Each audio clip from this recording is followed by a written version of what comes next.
Portland, Oregon, October 14th, 2062. It's 6:47 in the morning. You are 60 years old. You're sitting on the edge of your bed. Your bare feet on cold hardwood. The window is open just a crack. You can hear the rain. In your hands is a brown leather journal, cracked along the spine. The leather worn smooth. 38 years of fingers turning pages. Taped to the first page is an email. The paper is yellow now. The ink is faded, but you can still read it. Your Roth IRA contribution of $100 has been received. Thank you for investing with us. The date on the email, November 8th, 2024. On the nightstand beside you, your phone is showing a notification. A direct deposit hit your checking account at 6 o'clock this morning. The amount is $4,217.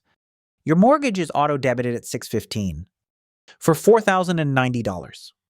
The account that paid your mortgage isn't your paycheck, it's the $100.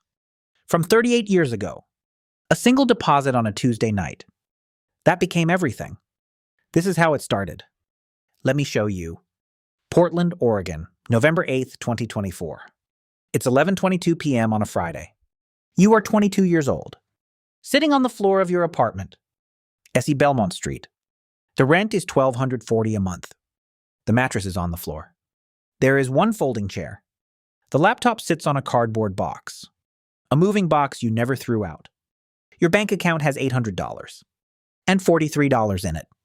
You got paid yesterday. $1,600 after tax.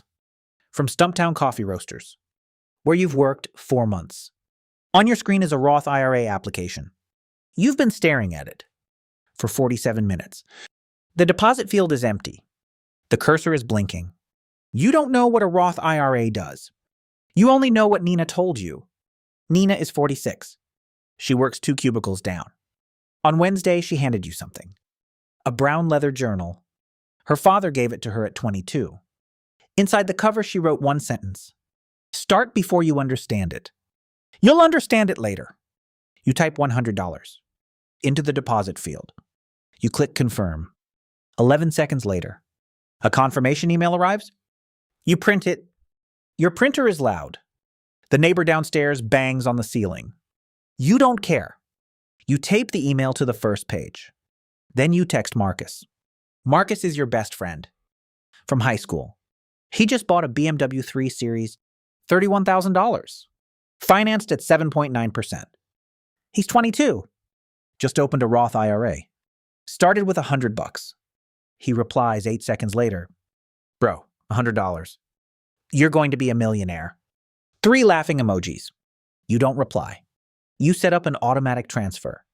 $100 every month. On the 8th of every month. Then you close the laptop. You sit there in the dark. Listening to the neighbor's TV. You don't feel rich. You don't feel smart.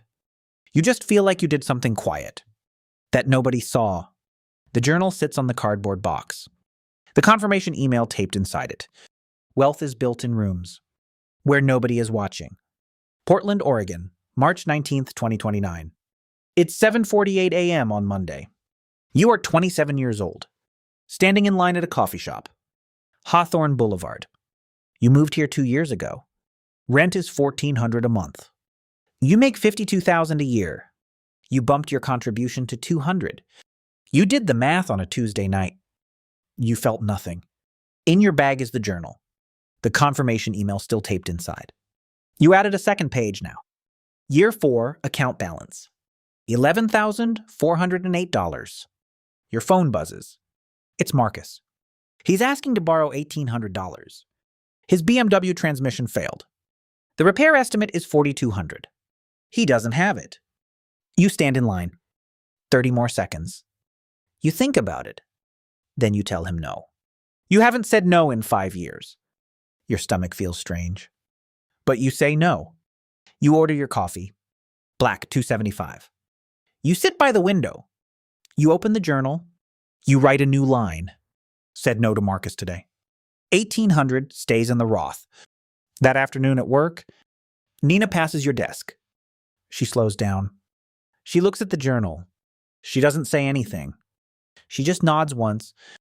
You meet a woman that Friday. at Powell's bookstore. She's looking at a book about gardening. Her name is Sarah. She's 26.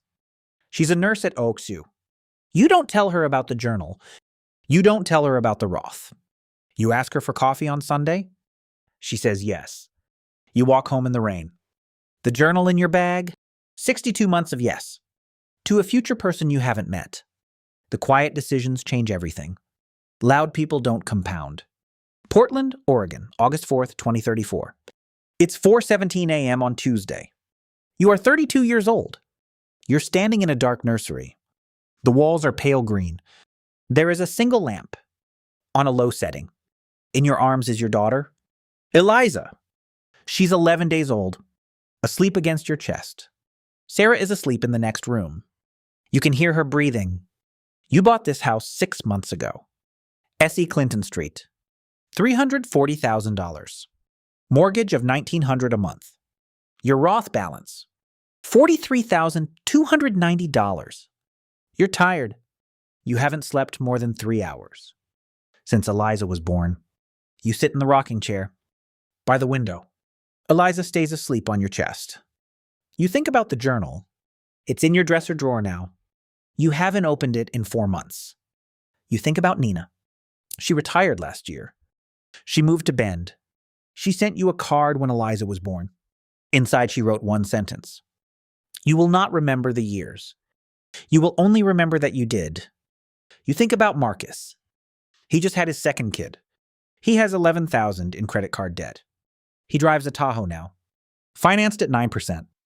You text him sometimes. He doesn't text back as often. Eliza makes a small sound. She doesn't wake up. You realize something. In that rocking chair. You're not investing for yourself anymore. You stopped 2 minutes ago. The next morning you raise the contribution to $300 a month. You add Eliza as beneficiary. You write a new line in the journal. Year 10, balance $43,000. The account has a second owner now. She just doesn't know yet. Compounding is love. That learned how to do math. Portland, Oregon, September 22nd, 2040. It's 12:14 p.m. on Wednesday. You are 38 years old. Eating lunch at your desk? A turkey sandwich from the deli. $6.50. The break room is empty. Fluorescent lights humming. You're a marketing director now. You make $98,000 a year. Sarah makes $76,000. Eliza is 6. First grade at Sunnyside Elementary. You open the Fidelity app. The balance reads $91,642. You stare at it. You haven't done anything special. You haven't picked a single stock. You bought one index fund 16 years ago. You buy more on the 8th. You don't check the account often. You used to check it weekly, then monthly, then once or twice a year. The market crashed in 2032. You didn't sell. The account dropped 38%. In 4 months. You didn't sell. You just kept buying. The market crashed again in 2037. Down 22%. You didn't sell. You bought more. You close the app. You eat your sandwich. You think about how boring this is. 16 years of the same transfer. 16 years of opening an app, looking at a number, closing the app. That's the whole strategy. You think about Marcus. He declared Chapter 13 bankruptcy. He called you on Sunday. You listened for an hour and 12 minutes. You didn't say much. You let him talk. You didn't tell him about the 91. You will never tell him. That night you write a new line. Year 16, balance $91,000. The account does the work now. Eliza comes into your office. She climbs into your lap. She asks what you're writing. You tell her a letter to a future person. She asks who. You'll find out one day. The market rewards the board. Portland, Oregon, April 11th, 2046. It's 2:08 p.m. on Thursday. You are 44 years old. Your phone rings. The number is unknown. You answer. It's a hospital. Providence St. Vincent. Nina has had a stroke. She is in the ICU. She listed you as emergency contact 17 years ago.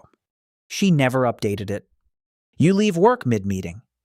You drive to the hospital. 61 minutes, Highway 26. You sit in a chair next to her bed. She is unconscious. Her chest rises and falls. The room beeps. You sit there for 3 hours. She doesn't wake up that day. She doesn't wake up the next. She dies on Saturday. At 6:42 in the morning, you are the only person in the room. The hospital gives you a bag of her belongings. Inside is her wallet, her phone, and a brown leather journal, identical to yours. Older, more worn. You open it. The first page has a slip taped inside. April 3rd, 1979. $25. A Vanguard mutual fund. You sit in your car, in the hospital parking lot, for 47 minutes. You don't cry until you turn the key. That weekend, you drive to Bend with Sarah. You clean out Nina's apartment. Her brother flew in from Phoenix. He's 73. He doesn't want anything. He hands you an envelope. Your name is on it, in Nina's handwriting. Inside is a letter. 1 page, handwritten. Walter, if you're reading this, I am dead. Don't be sad for long. I had the only life I wanted. Because of the journal. My father gave it to me. You have one now, too. When you meet a 22-year-old who needs it, you'll know. Give them yours. Buy a new one. Start over. You drive home Sunday night. Sarah is asleep in the passenger seat. You think about the Roth. The balance hit $208,000. Last month, you stopped feeling anything. When you saw the number, you realized that's the whole point. The number was never the point. That night, you taped Nina's letter into your journal. Opposite the original email. Year 22, balance 208. The teacher is gone. The lesson stays. You don't inherit money. You inherit the discipline. Portland, Oregon, June 6th, 2052. It's 5:14 p.m. on Friday. You are 50 years old. Standing in your kitchen. Eliza is 18. She's leaving for college Sunday. Stanford. Early decision in December. She'll study molecular biology. You're making spaghetti.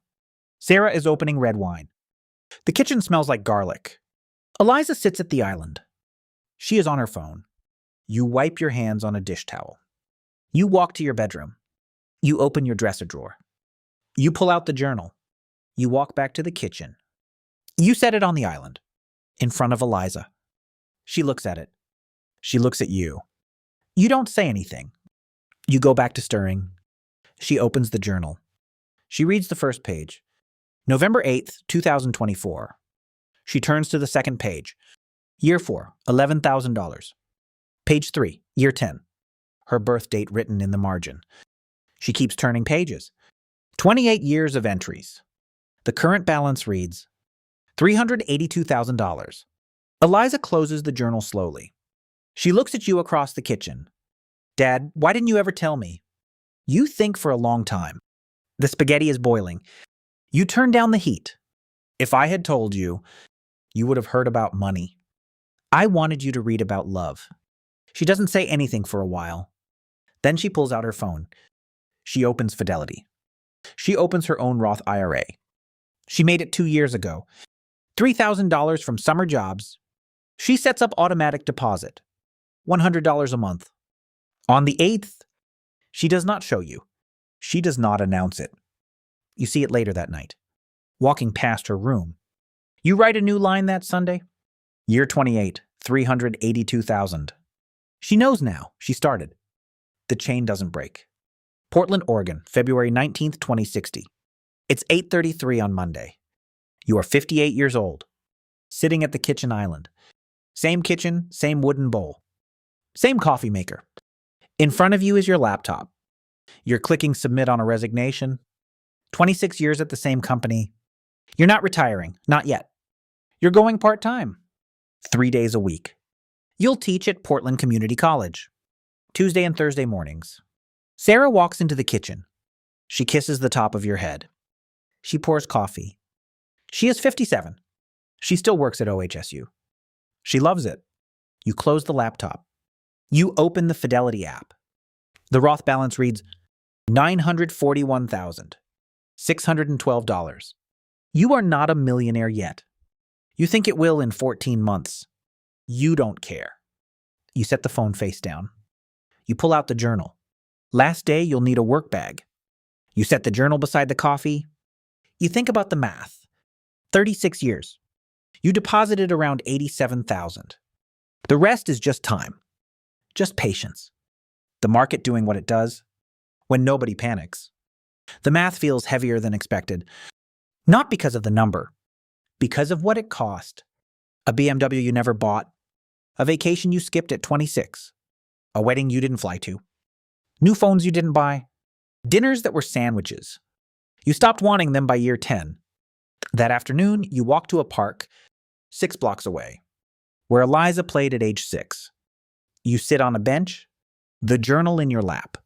A young man sits on the other end. He's about 22, wearing a Stumptown hoodie, holding a cup of coffee, staring at his phone. You can see the screen. A Fidelity Roth IRA application. The deposit field is empty. The cursor is blinking. You watch him for a minute. Then you stand up. You walk over to him. You hand him the journal. He looks up at you, confused. You don't explain. Start before you understand it. You'll understand it later. The most powerful financial decisions